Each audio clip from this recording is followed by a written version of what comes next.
El Rey León, la obra maestra del Renacimiento Disney, una de mis películas favoritas de la infancia y experiencia colectiva definitoria para cualquier niño de los 90.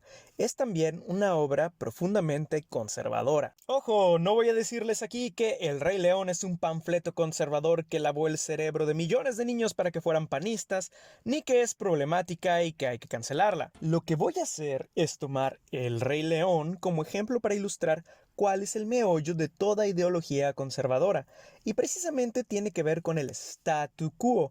De fondo, las posturas conservadoras consisten en el deseo de preservar las estructuras de poder existentes. Si El Rey León es conservadora, ello se debe a que sigue la estructura clásica de un cuento de hadas, con un poco de toques de Shakespeare y fusiles descarados de animes clásicos. Y la estructura de los cuentos de hadas es eminentemente conservadora, como se puede ver en todas las cintas de Disney de aquellos años. En ellas nunca se cuestiona al statu quo, todo lo contrario. Por lo general tratan de algo que rompe con un orden natural que hay que restaurar. Nuestro protagonista debe mostrar su valía y probar que merece un lugar alto en esa estructura. La única excepción bien podría ser el caballo negro del Renacimiento Disney, el jorobado de Notre Dame. Veamos El Rey León. Es la historia de un reino gobernado por Mufasa, un buen rey, sabio y justo.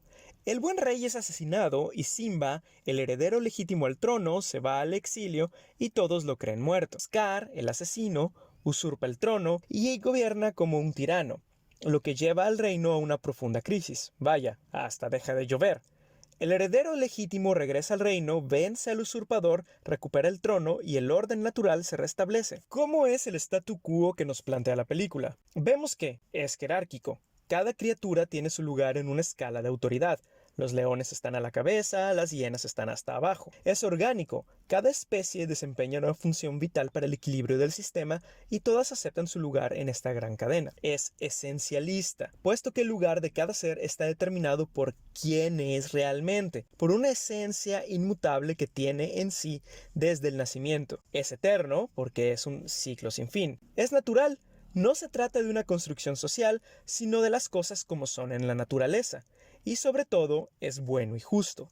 Mientras el sistema va bien, a todos les va bien. Si el statu quo es alterado, todo se degenera y reina el caos. Pues bien, es justamente así como las personas conservadoras valoran el statu quo existente. Pensemos en la sociedad como una pirámide. Es un modelo simplificado, pues las relaciones de poder son más complicadas, pero sirve para ilustrar el concepto. Quienes tienen más poder y privilegios están en la punta, y quienes están más fregados van hacia la base. Los de arriba mandan sobre los de abajo. El conservadurismo consiste, pues, en querer preservar la estructura social tal como está. Las personas progresistas quieren transformar, reformar o de plano destruir esta pirámide. Las personas reaccionarias, por su parte, son aquellas que quieren regresar a un orden anterior, antes de que los cambios progresistas ya ocurridos alteraran las cosas. Interludio cultural. Este es un buen momento para aclarar que esto de ser conservador o progresista es algo relativo. Una persona es más de uno o de lo otro en relación con las otras personas, con la sociedad y los tiempos en los que vive. Por ejemplo, alguien que en el año 1900 está a favor del sufragio femenino es progresista. Alguien que en 2020 piense que con el voto femenino ya se consiguió toda la igualdad de géneros que hacía falta es conservador. Tampoco se trata de una dualidad, sino más bien de un espectro. ¿Quieres preservar el statu quo tal cual es? ¿Quieres transformarlo? ¿Qué tanto? ¿Qué tan rápido? ¿Qué cambios estás dispuesto a aceptar? ¿Qué males son tolerables por el momento? ¿Qué eres capaz de hacer con tal de mantenerlo o de derribarlo? ¿Qué te es indiferente? Todas estas cuestiones pueden tener respuestas distintas. Además, cada uno de nosotros puede tener opiniones más o menos conservadoras en unos temas y más o menos progresistas en otros. Así que más que decir que hay personas conservadoras, lo correcto sería señalar que hay personas que tienen posturas conservadoras. Por ejemplo, yo soy bastante progre en mis opiniones sociales y políticas, pero mis gustos estéticos, literarios, musicales y cinéfilos son bastante clasicistas y exquisitos. Tengan en cuenta que aquí estaremos usando generalidades para ilustrar conceptos. Fin del interludio cultural. A lo largo de la historia han existido diferentes pirámides sociales. Podemos ver la del Ancien Régime, la del México colonial, la de la India brahmánica, la de tu oficina Godínez, y así y así. Todas estas pirámides tienen en común que cuentan con justificaciones hechas para mantenerlas. Para el Ancien Régime era la voluntad divina, para la India era el karma. Sí, El karma es una superstición inventada para mantener la desigualdad social, no una creencia que te hace más espiritual. Pinche hippie. En nuestro mundo moderno, la justificación de la pirámide es la meritocracia, la idea de que un sistema económico libre premia y castiga con justicia a quien se lo merece. Los inteligentes y los trabajadores subirán, mientras los tontos y los flojos bajarán. Como les dije hace un momento, esto de la pirámide es una simplificación conveniente. No solamente hay que tener en cuenta el poder económico para explicarnos por qué algunas personas tienen mayor poder sobre otras, sino que hay que tener en cuenta factores como la raza, el género, la orientación sexual, el estado de salud, etcétera, etcétera, y además cómo estos factores interactúan entre sí, es decir, interseccionalidad, niños. El Rey León tiene su propia pirámide. En ella, el rey está, obviamente, a la cabeza. Él y su harén de leonas son la clase dominante. Los demás animales ocupan alguna posición en la jerarquía hasta que llegamos a lo más bajo, las hienas. Con razón estamos al final de la cadena alimenticia. Me chocan las cadenas. En la vida real, las hienas no están en el eslabón más bajo de la cadena alimenticia. Son depredadoras, no solo carroñeras. Pero en El Rey León son la clase social más baja. No ayuda que los actores de voz en inglés hayan sido puros afroamericanos.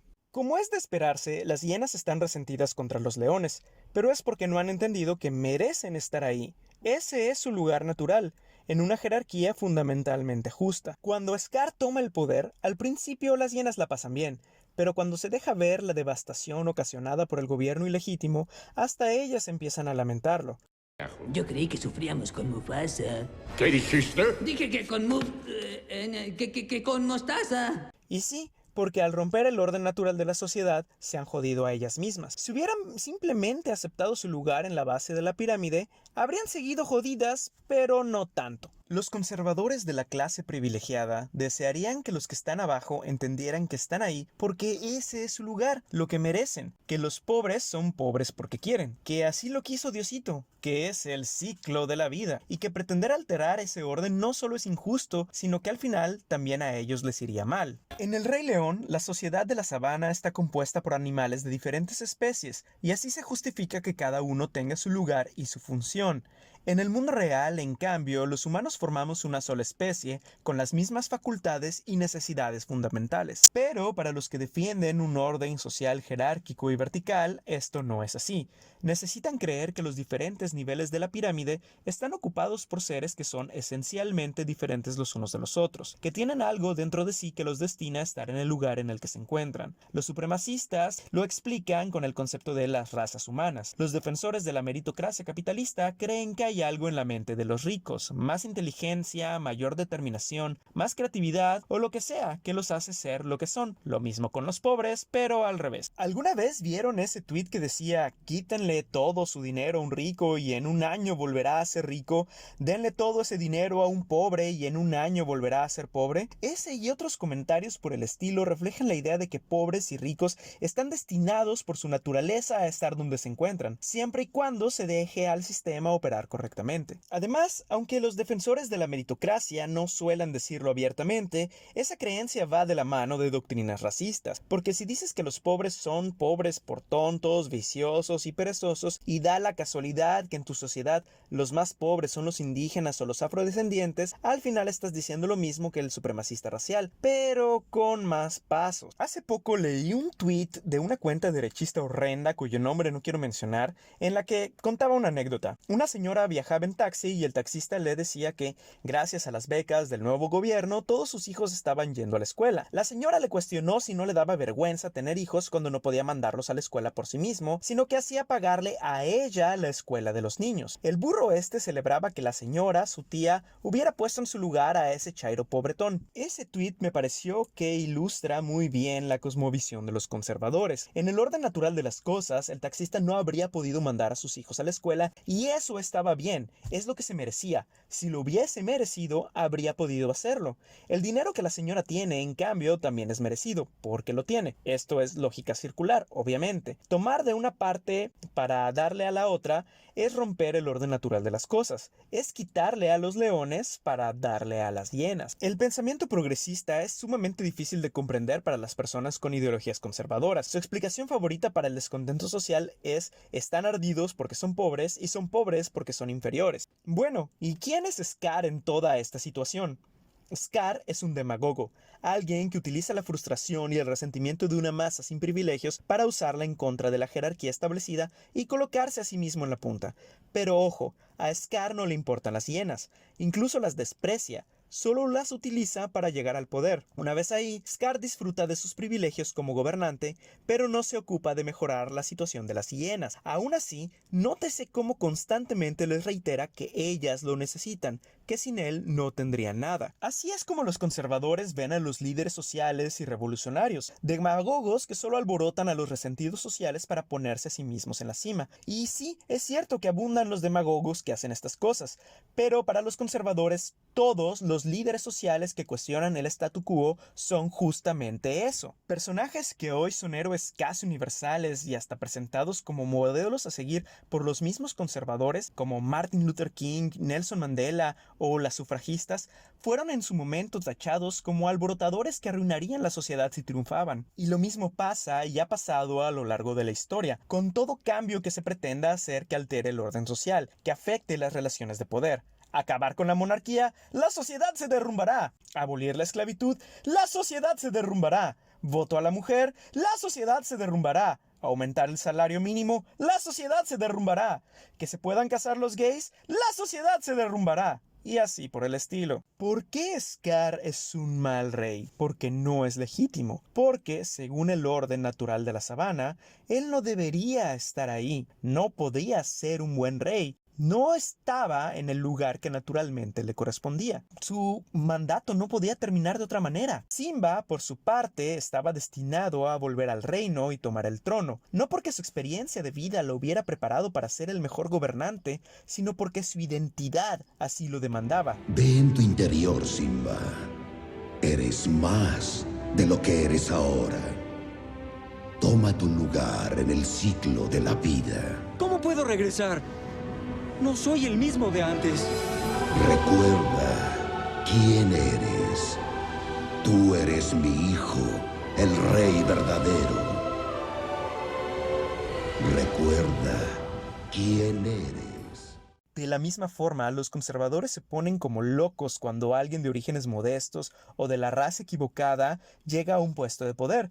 ¡Eso no debería estar pasando! Una vez aceptado que la base de todo pensamiento conservador es preservar el statu quo, podremos entender de dónde vienen sus opiniones, incluso si en apariencia son contradictorias. ¿Se han preguntado por qué los ricos suelen ser tan mochos? ¿Por qué hay tantos entusiastas del capitalismo que al mismo tiempo son cristianos devotos? ¿Por qué hay gente que a la vez es fan de una atea inmisericordia como Ayn Rand y de un hippie que literalmente dijo que si tienes 2 pares de sandalias le regales uno a tu hermano descalzo? Pues porque la religión organizada y el culto del libre mercado tienen un papel fundamental en la preservación de las relaciones de poder existentes. Por los ejemplos que hemos platicado en este video, parecería que solo las personas que están en la élite económica pueden tener posturas conservadoras y nada más lejos de la realidad. De hecho, muchas personas en los lugares más bajos de la pirámide pueden tener nociones fuertemente conservadoras, especialmente relacionadas con la religión o la equidad de género. ¿Por qué pasa esto? Bueno, puede ser que simplemente no pueden concebir que el orden social sea una cosa distinta que la que han conocido toda su vida, al grado que lo consideran ya como un orden natural. Y también puede ser que quieran preservar lo poco de privilegios y poder que tienen en relación a otros grupos. Pero como el karma o el derecho divino de los reyes, la meritocracia capitalista ha demostrado ser solo un mito. Decenas de estudios económicos y sociológicos la han derrumbado por completo. Y no importa cuántos casos conozcas de señores que, echándole ganas, salieron de la pobreza y se volvieron empresarios. Tus anécdotas personales son intrascendentes frente a los estudios y las estadísticas. La pirámide en la que vivimos no es natural. Es un constructo social mantenido por la fuerza. No es un ciclo sin fin. Es resultado de procesos históricos y como la monarquía o el feudalismo, terminará por ser superada. Muy a menudo los que se creen esto en realidad son esto. Las narrativas que nos hemos inventado para justificarla son, como el Rey León, un cuento de hadas. Sé lo que están pensando. Y la respuesta es sí, por supuesto.